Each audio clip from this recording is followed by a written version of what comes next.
Hi, so dry gobi Mysuru special ನಿಮಗೆಲ್ಲ ಗೊತ್ತಿರುತ್ತೆ. Usman dry gobi ಹೆಂಗೆ ಮಾಡೋದು, ಹೇಗೆ ಪ್ರೊಸೀಜರ್ ಅಂತ ಹೇಳ್ಕೊಡ್ತೀನಿ. ಸೊ ಇವತ್ತು ಬನ್ನಿ ನೋಡೋಣ. ಸೊ ಡ್ರೈ ಗೋಬಿ ಮಾಡೋದಕ್ಕೆ ಫಸ್ಟ್ ಆಫ್ ಆಲ್ ಗೋಬಿನ ಈ ರೀತಿಯಾಗಿ ಸಣ್ಣ ಸಣ್ಣ ಪೀಸಸ್ ಆಗಿ ಕಟ್ ಮಾಡಿಕೊಂಡು ಅದನ್ನ ಸ್ವಲ್ಪ ಉಪ್ಪು ಹಾಗೆ ಒಂದಿಷ್ಟು ಅರಿಶಿನ ಹಾಕೊಂಡು ನೀರಿಗೆ ಅದನ್ನ ಕುದಿಸ್ಕೊಡಿ. ಸೊ ದಟ್ ಅದರಲ್ಲಿ ಏನಾದರೂ ಕೊಳೆ ಇದ್ರೆ ಅಥವಾ ಹುಳಗಳಿದ್ರೆ ಅದೆಲ್ಲ ಸಾಯುತ್ತೆ. ಆಮೇಲೆ ಮತ್ತೊಂದ್ಸತಿ ಇದನ್ನ ಕೋಲ್ಡ್ ವಾಟರ್ ಅಲ್ಲಿ ತೊಳ್ಕೊಂಡು ಈ ನೀರನ್ನ ಚೆಲ್ಲಿ. So this is the powder packet. ಈ ಪ್ಯಾಕೆಟ್ ಅಲ್ಲಿರೋ ಐಟಮ್ಸ್ ನ ಹಾಕ್ಬಿಟ್ರೆ ಒಂದ್ಸತಿಗೆ ಇನ್ನು ಜಾಸ್ತಿ ಐಟಮ್ಸ್ ಏನು ಹಾಕೋ ಅವಶ್ಯಕತೆ ಇರಲ್ಲ. ಸೊ ಇದ್ರ ಜೊತೆಗೆ ಜಸ್ಟ್ ವಾಟರ್, ಒಂಚೂರು ಸಾಲ್ಟ್, ಆಮೇಲೆ ಖಾರದ ಪುಡಿ ಹಾಕಿ ಆ್ಯಡ್ ಮಾಡಿಬಿಟ್ರೆ ಸಾಕು. ಸೊ ಇದು ಎಲ್ಲಿ ಸಿಗುತ್ತೆ ಅಂತ ನಾನು ಡಿಸ್ಕ್ರಿಪ್ಷನ್ ಬಾಕ್ಸ್ ಅಲ್ಲಿ ಹಾಕಿದ್ದೀನಿ. ಡೀಟೇಲ್ಸ್ನ ಡಿಸ್ಕ್ರಿಪ್ಷನ್ ಬಾಕ್ಸ್ ಅಲ್ಲಿ ಹಾಕಿದ್ದೀನಿ. ಸೊ ಈ ಕಂಪ್ಲೀಟ್ ಕಂಟೆಂಟ್ ಅನ್ನ, ಒಳಗಡೆ ಇರುವಂತಹ ಪೌಡರ್ ಅನ್ನ ಒಂದು ಬಾಂಡ್ಲೆಗೆ ಅಥವಾ ಬೌಲ್ಗೆ ನಾನು ಹಾಕೋತಾ ಇದ್ದೀನಿ. ಇದ್ರ ಜೊತೆಗೆ 2 ರಿಂದ 2.25 ಸ್ಪೂನ್ ಅಷ್ಟು ಅಕ್ಕಿ ಹಿಟ್ಟನ್ನ ನಾನು ಇದಕ್ಕೆ ಹಾಕೊಳ್ತಾ ಇದ್ದೀನಿ. ಇದ್ರ ಜೊತೆಗೆ ನಿಮಗೆ ನಿಮ್ಮ ರುಚಿಗೆ ತಕ್ಕಷ್ಟು ಸ್ವಲ್ಪ, ಅದರಲ್ಲಿ ಉಪ್ಪಿರುತ್ತೆ ಪೌಡರ್ ಅಲ್ಲಿ, ಸೊ ಜಾಸ್ತಿ ಏನು ಹಾಕೋದು ಬೇಡ, ಸ್ವಲ್ಪ ರುಚಿಗೆ ತಕ್ಕಷ್ಟು ಉಪ್ಪನ್ನ ಹಾಕೋತಾ ಇದ್ದೀನಿ. ಯಾಕಂದ್ರೆ ನಾನು ಅಕ್ಕಿ ಹಿಟ್ಟು ಆ್ಯಡ್ ಮಾಡಿರೋದ್ರಿಂದ ಸ್ವಲ್ಪ ಹಾಕ್ತಾ ಇದ್ದೀನಿ.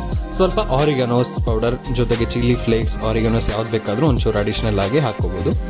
ಅಚ್ಚ ಖಾರದ ಪುಡಿ, ನಿಮ್ಮ ಖಾರ ನಿಮ್ಮ ಟೇಸ್ಟಿಗೆ ತಕ್ಕ ಹಾಗೆ ಅಚ್ಚ ಖಾರದ ಪುಡಿನ ಆ್ಯಡ್ ಮಾಡ್ಕೊಳ್ಳಿ. ಜೊತೆಗೆ ಅದ್ರಲ್ಲಿ ಖಾರ ಇರುತ್ತೆ, ನೋಡ್ಕೊಂಡು ಹಾಕ್ಕೊಳ್ಳಿ. ಈ ಪೌಡರ್ನ ಮಿಕ್ಸ್ ಮಾಡ್ಕೊಳ್ತಾ ಇದ್ದೀನಿ.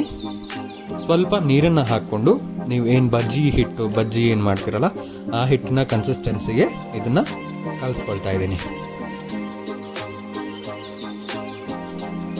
ನೋಡ್ತಿದ್ದೀರಾ, ಸ್ವಲ್ಪನೇ ನೀರು ಹಾಕ್ಕೊಂಡು ಇದಕ್ಕೆ ನೀವು ಬಜ್ಜಿ ಹಿಟ್ಟಿನ ಅದಕ್ಕೆ ಕಲಿಸ್ಕೊಂಡು, ನಂತರ ಒಂಚೂರು ನೋಡಿಕೊಂಡು ಹಿಟ್ಟು, ಸ್ವಲ್ಪ ಹೂಕೋಸಲ್ಲಿ ನೀರಿರುತ್ತೆ, ನೋಡಿಕೊಂಡು ಹೂಕೋಸನ್ನು ನೆಕ್ಸ್ಟ್ ಇದಕ್ಕೆ ಆ್ಯಡ್ ಮಾಡ್ಕೊಳ್ಳಿ.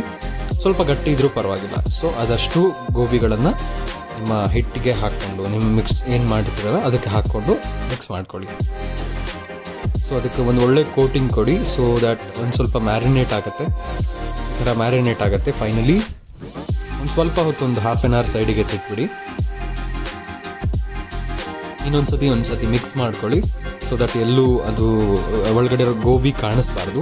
ಆ ಕಡೆ ಎಣ್ಣೆ ಕಾಯಕ್ಕೆ ಇಟ್ಬಿಟ್ಟು ಈ ಕಡೆ ಒಂದ್ಸತಿ ಮಿಕ್ಸ್ ಮಾಡಿಕೊಂಡು, ನೆಕ್ಸ್ಟ್ ಬಿಡಿ ಆಗಿರಲಿ, ಸ್ವಲ್ಪ ಹಿಟ್ಟಾಗಿ ಮಾಡ್ಕೊಳ್ಬೇಡಿ, ಸ್ವಲ್ಪ ಬಿಡಿ ಆಗಿರಲಿ. ಅದನ್ನು ನೀವು ನೆಕ್ಸ್ಟು ಡೀಪ್ ಫ್ರೈ ಮಾಡಬೇಕು. ಸ್ವಲ್ಪನೇ ಉದುರಿಸ್ಬಿಟ್ಟು ಎಣ್ಣೆಗೆ ಡೀಪ್ ಫ್ರೈ ಮಾಡ್ಕೊಳ್ಳಿ. ಸಪ್ರೇಟ್ ಆಗಬೇಕು.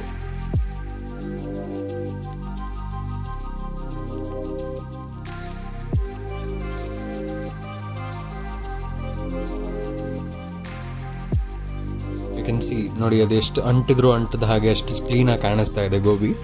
ಸೊ ಹಾಗೆ ಈಗ ನಾನು ಡೀಪ್ ಫ್ರೈ ಮಾಡ್ಕೊಳ್ತಾ ಇದ್ದೀನಿ ಫುಲ್ ಫ್ಲೇಮಲ್ಲಿ.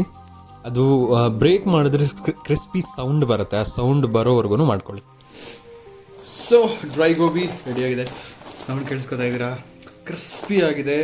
ಸೇಮ್ ಮೈಸೂರಲ್ಲಿ ಮಾಡೋ ಥರನೇ ಡ್ರೈ ಗೋಬಿ ಇದೆ. ಸೊ ನೀವು ಟ್ರೈ ಮಾಡಿ. ನಿಮಗೆ ಪೌಡರ್ ಎಲ್ಲಿ ಸಿಗುತ್ತೆ ಅಂತ ಕ್ಯಾಪ್ಷನಲ್ಲಿ ಹಾಕಿದ್ದೀನಿ, ಡಿಸ್ಕ್ರಿಪ್ಷನಲ್ಲಿ ಚೆಕ್ ಮಾಡಿ. ಅಲ್ಲಿವರೆಗೂ ನಮ್ಮ ಗೋಬಿ ತಿಂತಾ ಇರ್ತೀವಿ. ಬಾಯ್.